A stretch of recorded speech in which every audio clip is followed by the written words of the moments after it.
आज स्वातंत्र्य दिनानिमित्त अमरावती शहरातील पोलीस हवालदार प्रवीण सावित्री दादाराव आखरे यांनी 15 फूट पाण्यात तिरंगा झेंडा घेऊन स्विमिंग टँकमध्ये स्केटिंग केली।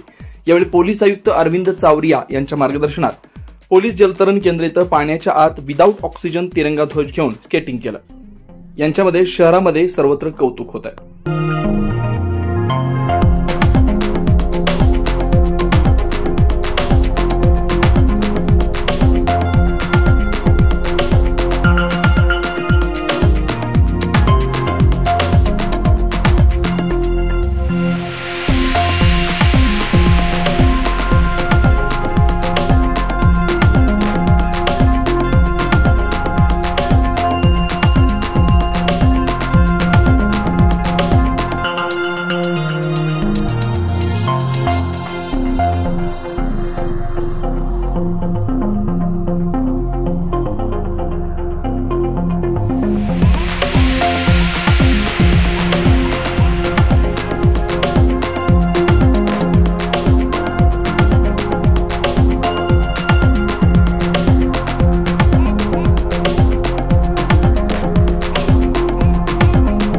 वेगवान घडामोडी पाहण्यासाठी आमच्या चॅनलला लाईक व सबस्क्राइब करायला विसरू नका।